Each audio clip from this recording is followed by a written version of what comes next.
Welcome to this week's episode of the Evolve to Succeed podcast. Our guest is Mark Darcy. I've known Mark for a number of years and have seen the transition that Mark has gone through in his personal life. And therefore, I'm so pleased and honoured that we've got Mark on the podcast this week to share his story. I have to state quite early on here that there is some really emotional and touching elements to this journey that might trigger some emotions for you, our listeners. And if so, please do make sure you talk to somebody, you seek some help. Perhaps even look at mind.org.uk. I really do hope you see the benefit in this episode. I think it's really important that we do share these kind of stories. And as ever, if you are enjoying the podcast, please do like, review and subscribe. Let's get on with the show. Mark, welcome to the Evolve to Succeed podcast. Thanks for inviting me. Yeah, really intrigued and really interested to have this conversation with you today. There's so much that I've learned from our recent cups of coffee and catch-ups that we've had about your story that I think it's really valuable that others hear and share, and hence why I've invited you to be a guest on the podcast. So maybe just for our listeners to put things in context before we get into some of the sort of nitty-gritty of the recent years, could you give us a little bit of a background to your life story? Of course. Bit of a journey, to be honest, and it does have to start really from my childhood because that's moulded me into the person I am, good and bad, along the way. So come from a lovely upbringing to start with. Dad was a deep sea diver, plenty of money. Money wasn't an issue. My mum was always there for us, as you'd like to think so. But then, about 12 years old, my dad left my mum.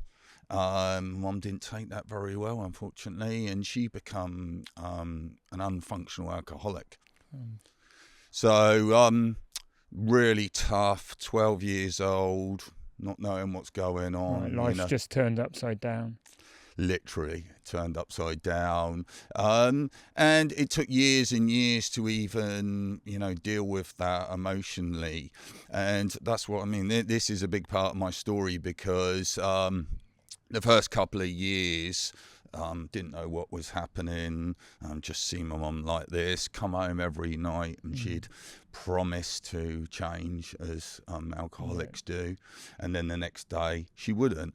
And as a child, realising this now, I remember a lot of this has been learnt in the recent years, but at the time, you just every day you're believing. You want to believe in your mum. It's your mum, isn't it? Yeah. Your mum. You want to believe in her. You want to believe she's going to change, but she never did. And it was really tough and unfunctional. People ask me what that is. You come home, she's unconscious on the floor, and you're coming straight home from school. And I was only thinking about it the other day when you was asking me about my background, and it was, it reminded me of, this actually happened, and I didn't really even think about it, but I come home one day from school, 15 years old, and the house was on fire, it was burning down, and she was obviously drunk. She had gone next door, she'd forgotten, she left the chip pan on, and the whole house was on fire when I walked around the corner from school. Wow. And so from that moment on, I think it was that moment actually, I was thinking about it the other day, that I stopped believing what she was telling me. Yeah. And it changed me. I had to become a lot harder. Yeah. I did have to turn my feelings and emotions off. Yeah. Just to actually get through it, because if I hadn't of, I don't know where I'd be today. So you just had to switch everything off, dumb everything down. And, my heart had been ripped out, Warren, on a daily basis for years. In the end, there's only so much you can take. You're going to go one way or the other. So I just literally carried on with my life. I was cooking, cleaning for ourselves. Me and my brother were looking after each other. But there was this big anxiety about being taken away by social services as well, because it didn't have that good of a name in them days. I know things have changed a lot since then. So very worried about that's all our behaviour started to change around that. You know, I had the best excuses ever for my friends not to come around, and and even girlfriends, and just my whole. And now I look back, a lot of the person I was becoming and who I was around. Because in a way, it was teaching you deceit and lies, wasn't it? It was, and it wasn't good for us. Obviously, didn't know that at the time. Some good stuff come out of it. Obviously, I actually don't believe there's good and bad now. There's just learning along the way. Definitely. They're just experiences in life. So, I mean, and thank you for sharing with our listeners to give it context. That's a really challenging start in life. But what about your business career? How did that develop, and where did you end up in terms of that side of your life? So, left school very quickly. Didn't even know what college was. Mum hadn't told us about that. Someone said there's a school after school. I said, is there? So then just started working in a factory, packing toys. And thankfully, they're still around. So it makes me feel a bit younger that Tommy Toys are still around today. And that's where I started my career. And then from then, I become supervisor of transport companies, and then went on to work for Jim Radcliffe, actually. Owned a chemical company connected to Esso, very close to Esso, so part of Esso still, but more chemical side of things. And worked there, learnt about world-class standards, world-class processes, and thought to myself, I want to work for the best. Okay. So after that, there was a job going at Bacardi Martini, and I went for that job, and 500 other people went for it, and I thankfully got it. And then spent 6 years there learning really about process standards, operational processes, import, export as well, because we were doing a lot of that, and how to make a business very efficient and very productive, and lots of things make that up. So very interesting 5 or 6 years, I learned so much from Bacardi. And then Bacardi shut down. And, we get these moments in life where we think, we're not going to get better than that. Yeah, we're at a bit of a crossroads in life, I actually thought to myself, I'm not going to get a better job than this, but I was still thinking about a job at the time. And so then from then I went and worked for Herb UK. Yeah, that's where we first met. It was, wasn't it? Yeah, a long time when ago. You were there. And started there, can't actually remember when it was, about 2009. 2009. Still a very, very small company. Yeah, entrepreneurial, startup. Really was one owner and two owners actually at the time, but small volumes as well, around about 3 million. Okay, so complete contrast to Bacardi. Massive contrast. But I always thought to myself, these techniques, these processes, all the best companies in the world are using them. They're world class for a reason. Why are they world class? And I looked into why they were world class, and I learned along my journey how they become world class. And a lot of it was from the operational side of things. If it flows, if people are engaged, then what's the outcome? And so I thought, could I use that techniques at a smaller company? Why not? Why aren't smaller companies using it? So I got the job there as an operations manager, and I remember there was overtime going on. It was very chaotic at the time, not very organised. And I remember getting there on the first day, you saying that, looking out the window, thinking, "God, wow, how does it even function?" It was it was an amazing company. Don't get me wrong, but remember, I was used to world-class standards and processes. So. From then spent 10 years there. Okay. And from an operations manager to becoming an operations director and becoming one of the owners, which was amazing. We were selling to 40 countries all over the world. Yeah. Even to Whole Foods in America. Massive supermarket owned by Amazon, wasn't at the time. And then a big move for us as well along the journey was when distribution contracts come up, rather than renewing them, we actually took it over ourselves. But so, for instance, in America, we had a distributor who distributed to all salons across the whole of America. And when their distribution come up, we discussed it at the board and said, could we take that over? Could you do the operational side of things, delivering to everyone all over America, direct from our warehouses that we didn't even have at the time? And I said, yeah, let's do it. So then I set up a warehouse. I always say I set up, obviously, the team set up a warehouse with me, and it was in Las Vegas, one place, and the other side of America was Boston. Yeah. And we then started supplying the whole of America. So life sounds great at this point. Life sounds perfect. It sounds like you've living the dream. Living the dream, yeah. As come from that challenging kind of starting life background, successful career, had a corporate life, joined a owner-managed business, made an impact, significant impact, become part owner of that business.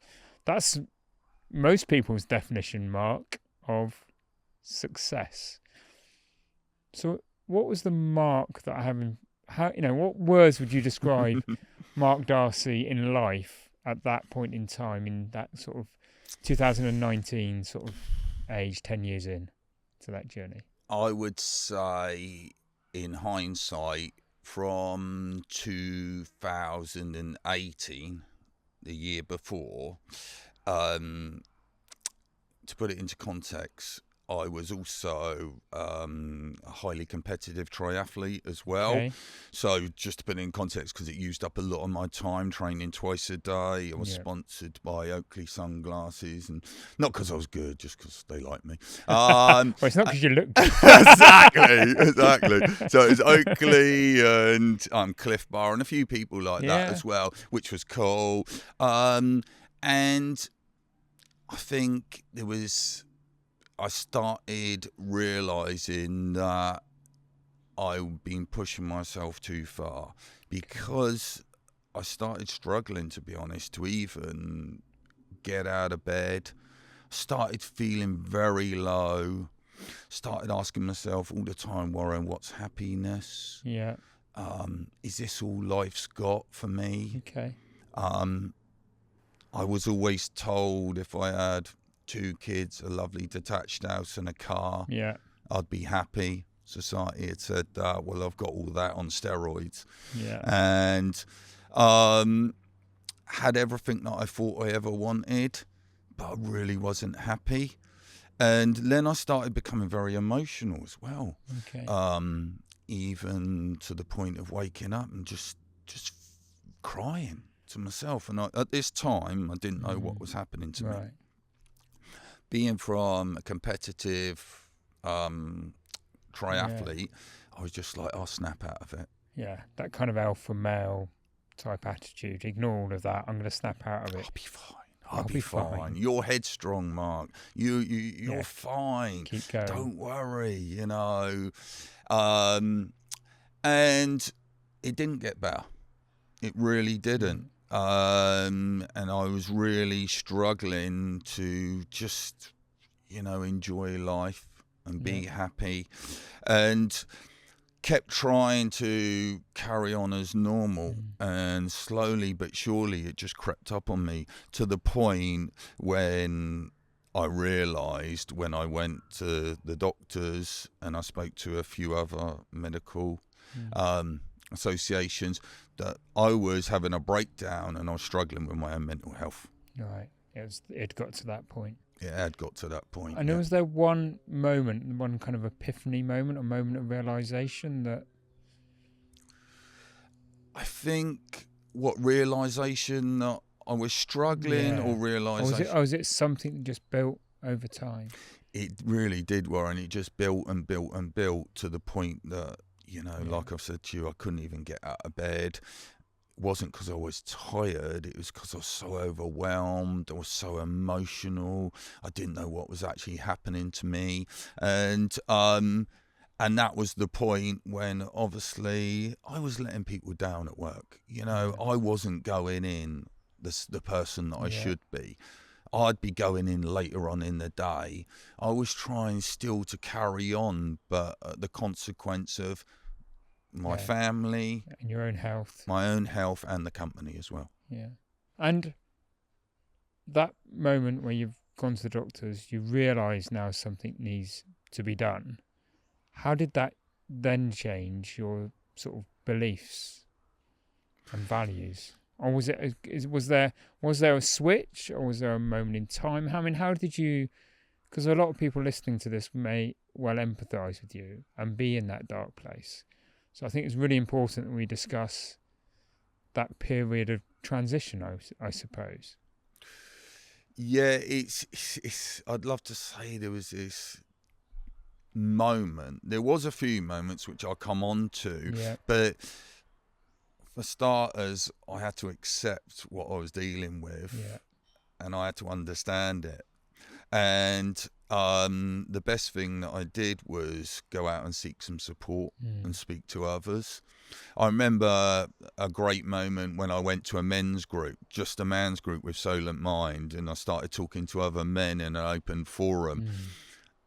And I realised that getting out of bed at 12, 1 o'clock, when you've been in bed for 14 hours, sounds strange, it's quite normal if you're suffering with mental health. Because it's a safe place. So when I started to understand what was happening with me, and I wasn't the only one out there, that really did help. But I do remember an actual moment of change when I picked up this book, and I was around my friend's house, and he said he was reading it to his kids. And I thought to myself, well, that should have put me off, but it didn't. I picked it up. Just literally opened the book up, and it's called The Boy, the Mole, the Fox, and the Horse. And it's a beautiful book, and it's one of my favourite books. Now it is anyway. And I opened it up, and the boy turns around to the mole, and he says, "What do you want to be when you grow up?" And he said, "All I want to be is kind."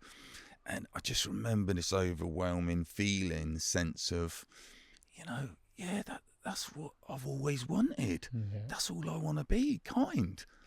And that then made me go out and seek a lot of support. And I spent 2.5 years, Warren, just working on myself. And were you still working? Were you still a triathlete at that time? Did you put life on pause? I give everything up. Right. I stopped working for Herb. I sold my shares. The list goes on. I split up with my partner after 23 years. We had to sell the house, obviously, to share the asset. And I even stopped triathlon. Right. And I literally just spent 2.5 years rebuilding my life to the life that I wanted. The way I explain it to people is I had a blank canvas, but I wasn't about to just go and paint all over it and fill it up again with what I thought was going to make me happy. I really spent my time getting better and realising what was going to make me happy, and hopefully others as well. And I mean, that must be really hard when you have that perception of what others would see as success, to give it up and go back to that blank canvas. Were they particularly dark moments, or when you started to make those change, did you feel like that transition was coming? Through them 2.5 years, Warren, there was lots of times I didn't even want to be here. Okay. Didn't even want to be here no more. It was still grieving. Everything that I'd given up or lost was grieving still. It's still a grieving process. Yeah. My whole life had been about chasing my own financial gain and my own ego. Yeah. That's all them two things was, triathlon and business, for me. And to change that and totally change your life around was scary times. So I kept feeling like I'd lost stuff. Yeah. But what I didn't realise at that time was I hadn't lost anything. I'd gained everything, and I'd been given a gift, a real gift of life special. Yeah. And I'm going to make sure I use every minute of that. Great. We're going to come on to that, definitely. It's sort of crass to say, but people are listening here and thinking and hearing you say you didn't want to be here. Perhaps, male and female, particularly males aren't very good at sharing their feelings, and suicide rates from men, middle-aged men in particular, are extremely high.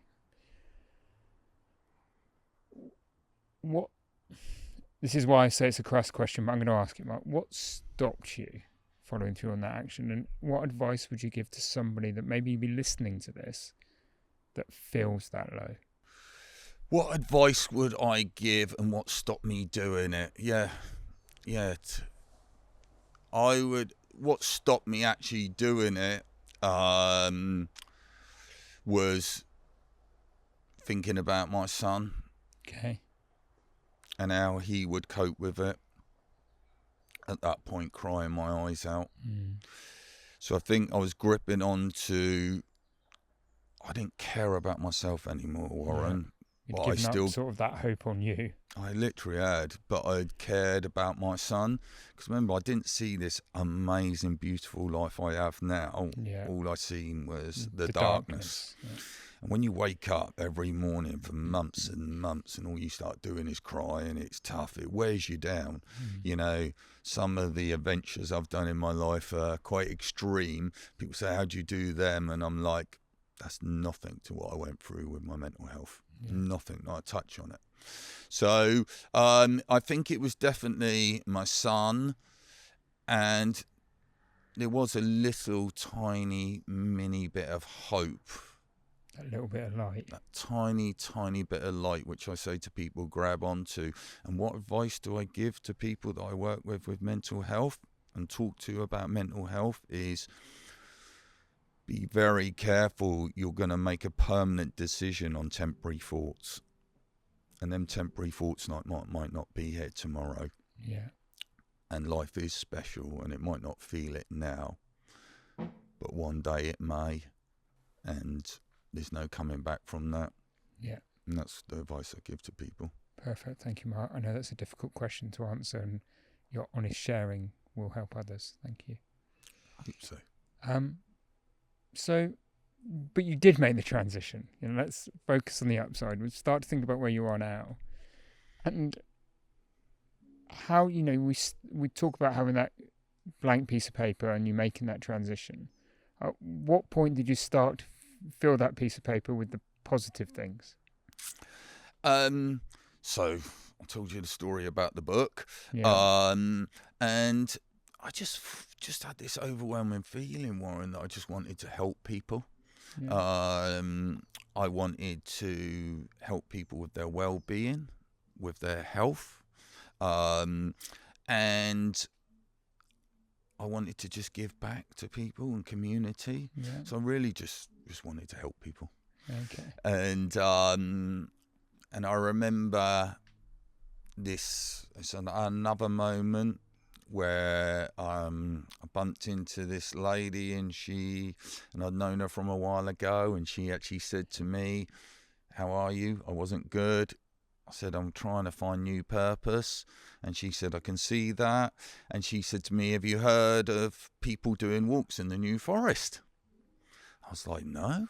And she said, "Oh, there's this app called Meetup, and you use it, and people meet up, and they go for walks, and they meet up in bars and so forth. I think it might be something that you'd be good at."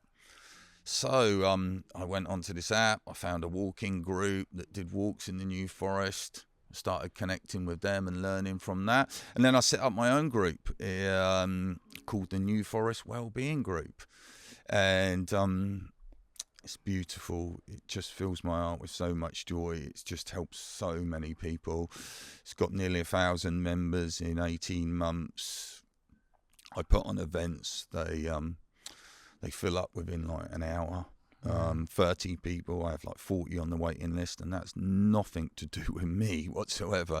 That's just if you create a lovely, kind, loving environment that people can come and talk from the heart, and this is what can be achieved. You know the saying, you surround yourself by idiots, you become an idiot. If you surround yourself by kind, loving people, guess what can happen? So that was a beautiful project I started. And I love this new philosophy that you have on life. So please share that with our listeners. So now I spend my time very differently. I spend a third of my time earning, a third of it serving, and a third of it learning. And that's my sort of top level vision, balance, whatever we want to call that. But that keeps me very centered, and it's made me truly happy. Brilliant. So let's explore those. So a third learning, that's using your professional skills that you've got, I assume, to earn a living. Earning, yes, it is. So after that, I still needed some money after leaving her. I didn't walk away with millions. There's this misconception a lot of times with businesses that you sell them for multi-millions because they turn over millions. It's all down to the EBITDA and the profit, as we know. It's the sanity, not the vanity. Earning. I've started to become an operational consultant. Okay. So helping people with using that world-class philosophy and bringing it into other businesses. Yeah, and just showing people. I'm a big believer is we only know what we know, and I don't know much, which is why I spend a third of my time learning. But showing people a different way of working, a different culture at work. Processes, standards, how to improve on a daily basis. And also the biggest thing that really helps people, I find, is getting to the root cause of problems. We skim over a lot of our issues. Things happen. It's how we deal with them, and it's how we stop them happening again. And that's what a successful business really does. They spend a bit of time and effort on getting to the actual root cause of what happened, rather than blaming John down the road. It's easy to blame people, but at the end of the day, I really believe people don't go into work to do a bad job. It's the company, it's me that lets them down. So if you have got the processes and standards in place, and you keep evolving from them, so you never sit on your morals. And that's what I learned at Bacardi. I remember the managing director saying to me, we might be at the top, but Smirnoff Ice is just behind us, because it was a Bacardi Breezer era. And I always remember that being a good philosophy. A very quick break from this week's episode, which I hope you're enjoying. If you are enjoying, please remember, do help us and help yourself to make sure you don't miss an episode by subscribing and reviewing the episode. So that's it. Short interlude from me. Let's get back to the conversation. And so the third earning, how do you keep yourself from falling back into the trap of chasing the money and the material things? Very easily, because I don't want to go back to where I was. And look, life's special. Do you think anyone ends the ultimate journey and says, I wish I worked more? No. Or I wish I had more money? Not even Steve Jobs. No. Famous as he is, apparently the best businessman ever, he did end his journey with regret. I did an article recently for Elaine Tucker, so that because she does a lot to help people that have struggling businesses. And I remember finding this quote that he didn't even say he wished he'd spent more time with his family. He said, I wish I got to know my family more. Wow. How true that is, but that's one of the quotes that I found. But I just, life's special for me. If tomorrow was the end of my journey, I'm going to be the one person you're going to find laughing on his deathbed, as they say. I'll be there saying, wow, can't believe how I spent my time, because we choose how to spend our time, which is a powerful thing to say to yourself. And hopefully it won't be soon, but but it is a good philosophy. And conversely, therefore, the other side of that question is, do you resent the third that's earning? Good question. I don't resent it, because we need money. It's taken a long time to sort of balance that question probably that you to be able said. to come out with that statement. Yeah, It really has, because money for me become a bit evil, if you can see what I mean. And then it's about balancing that. So we still need money to live. But how we live is another thing. We can live a more basic lifestyle. Yeah. I haven't got a red Ferrari, but I've got a red Fiesta. And that's enough. Brilliant. And so we talk about the thirds. We've done a third earning. Let's do a third serving. We've talked about your New Forest mindful walks.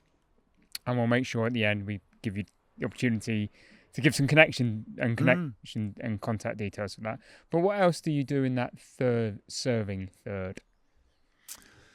An awful lot, actually. It's just grown and grown from when I started on the projects that I do. So it very first started, I started working for Solent Mind. Okay. So I gave a bit back to Solent Mind. I volunteered for them for about a year, even before the New Forest Group. Learnt some skills there and helped some men along the way that have been struggling, and then started the New Forest Group up, and then I started up another project called the Youth Wellbeing Project, or Group, Youth Wellbeing Group, and that's for 18 to 25-year-olds struggling with mental health. I find that the New Forest one seems to be more an older generation that use Meetup and go out. The younger generation seem to use Facebook, and don't really go out for walks in the New Forest. So I started that up, and that's been lovely, and I've been supported by other people, and that's really to teach them about how do they deal with their anxiety. How do they deal with their depression? And it's a course that I do with them. But in between the course, every other week, we go out and we do events like canoeing on the Bewley River the other day, sea swimming. We go to the gym. And the gym's wasn't about the gym, it was about building their confidence and resilience. From watching them go in there very shy to now doing the yoga tree and laughing, it just fills my heart with so much joy. Fantastic.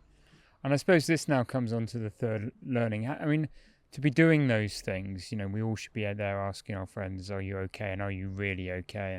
And being able to listen. But you've clearly had to develop some very specific skills in terms of mental health. At what point did you go on that journey, Mark? So a lot of my skills, to be honest with you, is my own experience and my own learning through Solent Mind, through many hours of counselling. I must have had 35 hours of counselling over a period of 2 years. To really get to understand yourself. As I told you at the start of this podcast, why did I turn my feelings and emotions off here? It was so sad, when I think back at times, I couldn't even hug my son. That's how bad it really got, and that does make me sad, but that was for learning. So a lot of what I speak to people about and teach them is my own experience and what I've learned along the way. Cool. And how else do you feel that third learning? Learning, lots of ways. I mean, there's the obvious stuff of reading and listening to podcasts. But I think the biggest way that I learn, Warren, is by really listening. I listen from my heart. I'm very, very interested in people and what they've got to say. We only know what we know, and I think that I can learn from people on a daily basis. And also, I don't do triathlon now, but I do 100-mile ultra running. Right. So in my spare time, I'm an ultra runner. And why did I take that on? It really wasn't for my ego this time. It was more for learning. Okay. What could I learn when I was in that much fatigue and that much, discomfort, as I call it, which is only a feeling. So how do you now stop yourself becoming ultra competitive at ultra running? Because that's kind of the mistake you made with the triathlon. So, and if you've got a competitive nature, it must be hard not to kick in. I'm still competitive, but I do try and, balance that with, you can't turn up for a 100-mile ultra and race someone anyway, because you can only go as fast as you go. It's not like a normal race where you chase someone and you've still got another 24 hours to go. So it's good to be at one with yourself and be at peace with yourself. And, I can only go and do my best. Yeah, that's great if I do well there. Yeah. But if I don't, it's about self-achievement. So it's about, when I'm under so much discomfort and stress, how do I deal with my challenges then on the moment? And how do I adapt to them challenges there and then?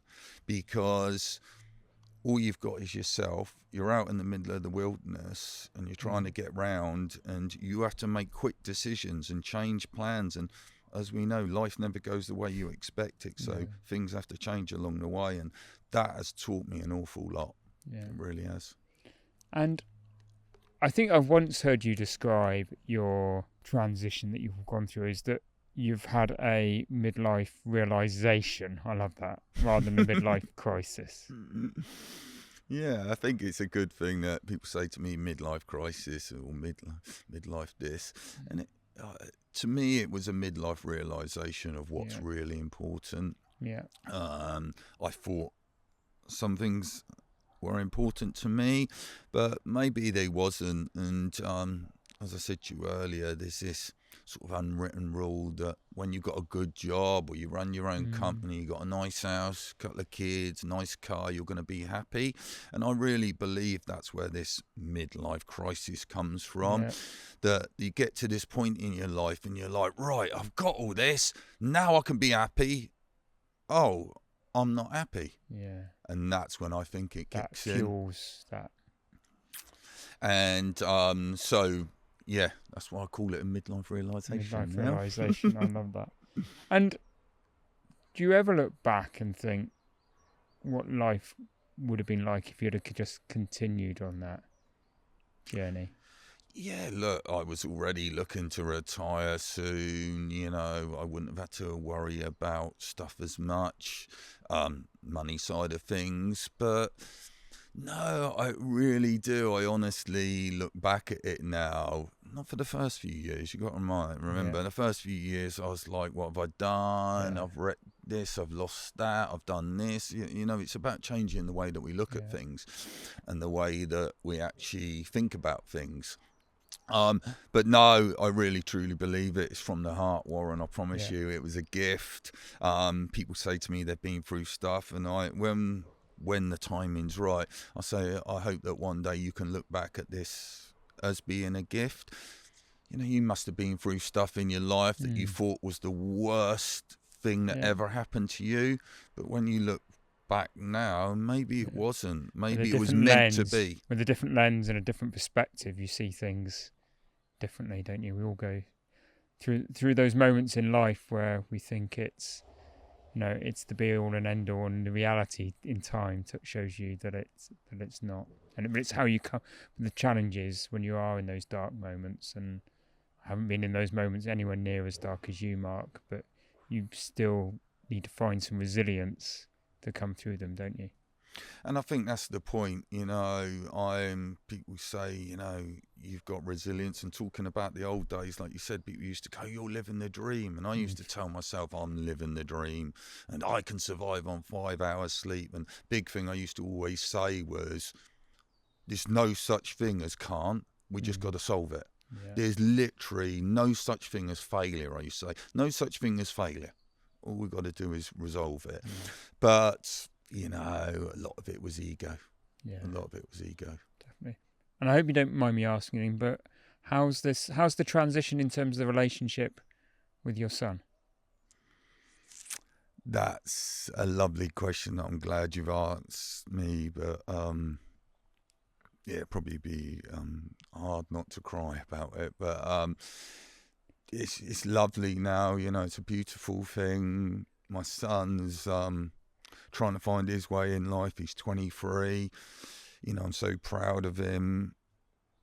I remember he was going to the best school. You know, he went to Peter Simmons, the best college in England, one of the best colleges in England. He was going to be this financial advisor. I wonder who put him on that route. Money's everything. Money's everything. Earn millions, give up work, and live the dream. I actually told him that.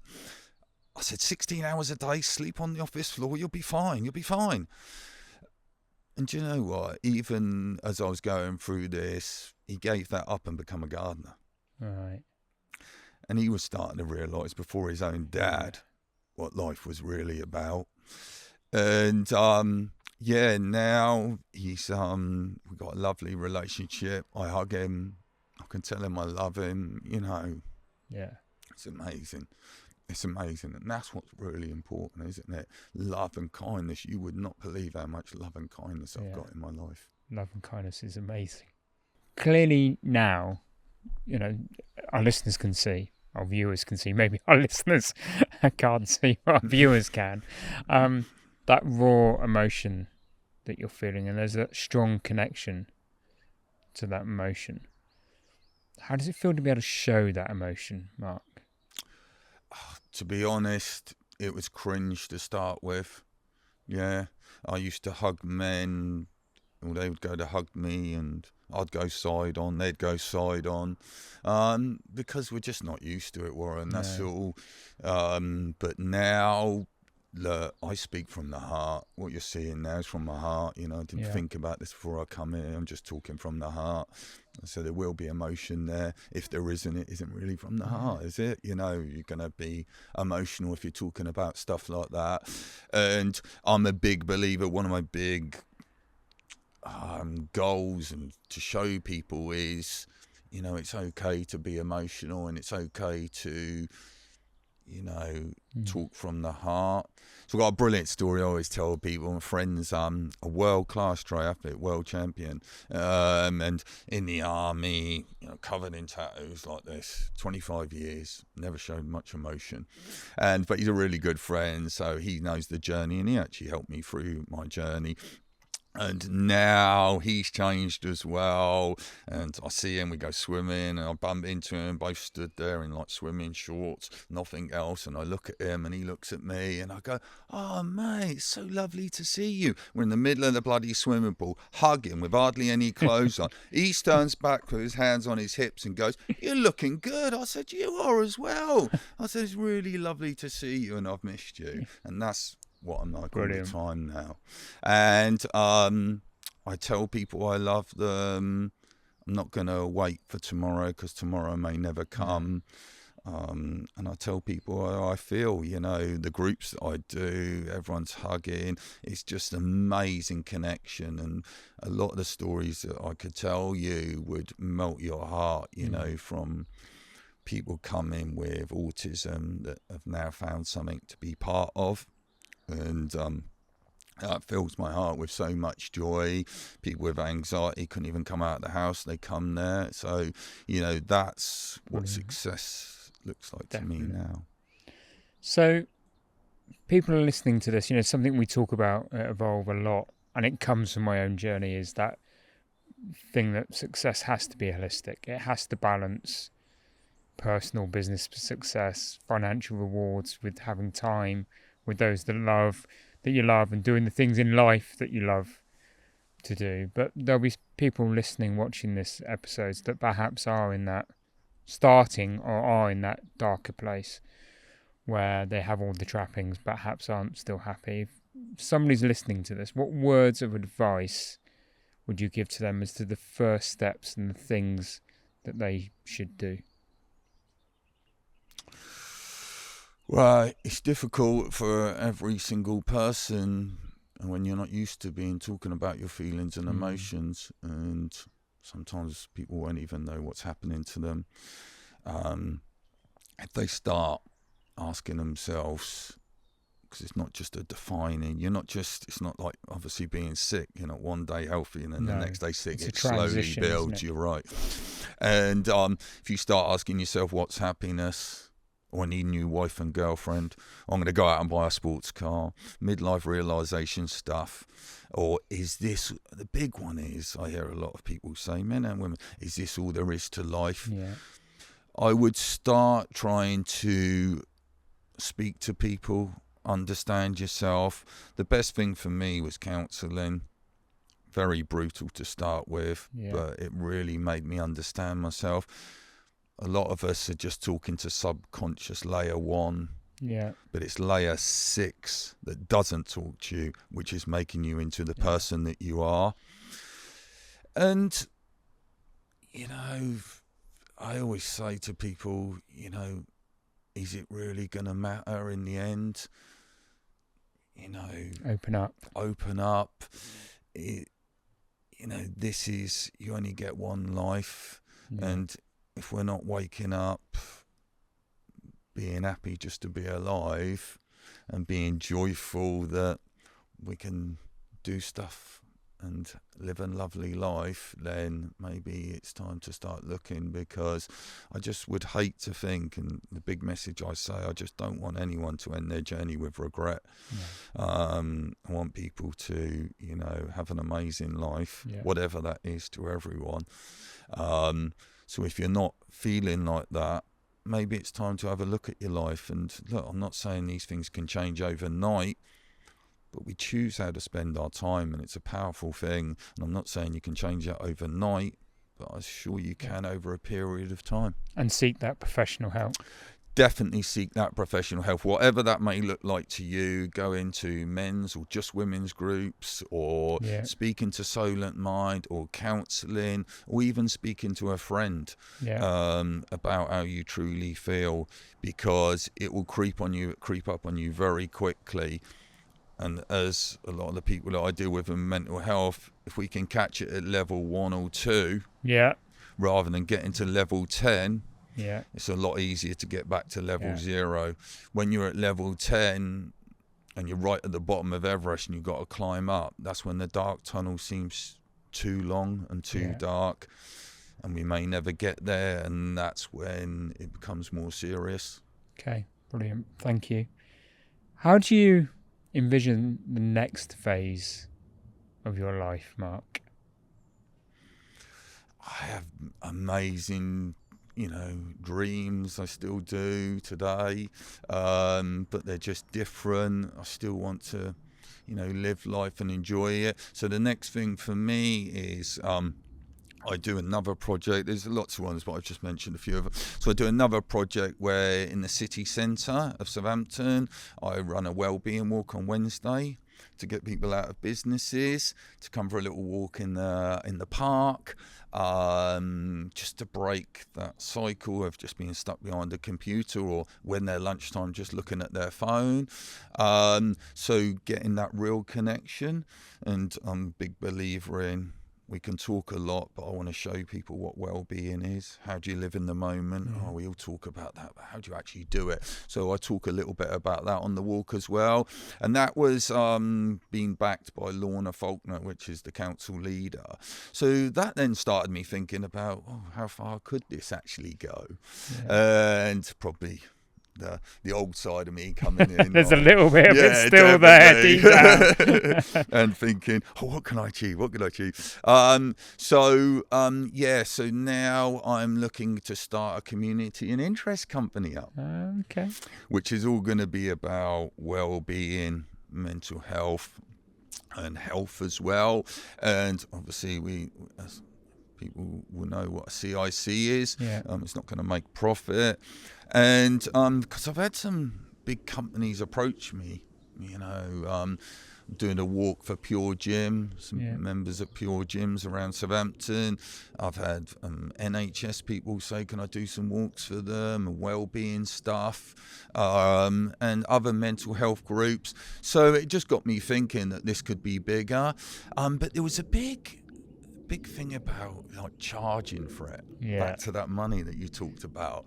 So it took me a little while to come to terms with that, and that's when the CIC thing come into place, that I can take the money from the corporate companies that can afford it, help their people at the same time, feed that money back into the community for people that can't afford it. Brilliant. Sounds amazing. So this is, and we've talked about this, but I will ask you the question, as I do end every podcast, is what is your definition of success, Mark? Well, obviously it's changed.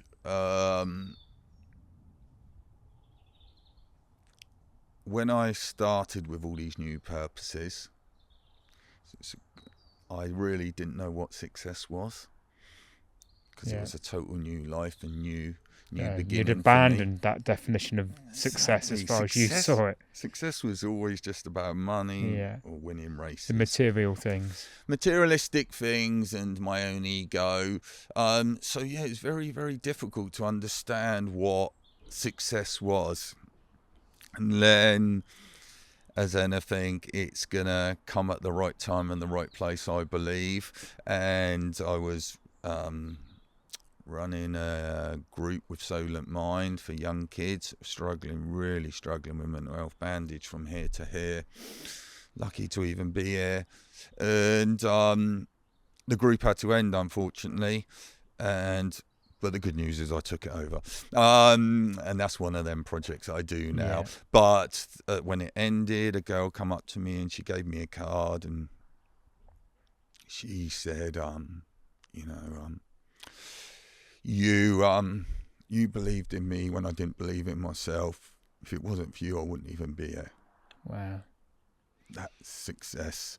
And honestly, Warren, it happens on a weekly basis. I hate the fact that they think it's me, but the point is, how beautiful is that we can do something. And people say to me, what is happiness as well? You can become so blissfully happy that I cried to myself.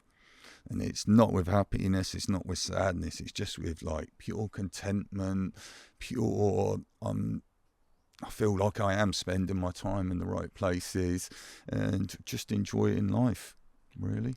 Brilliant. Mark, thank you for everything you shared today.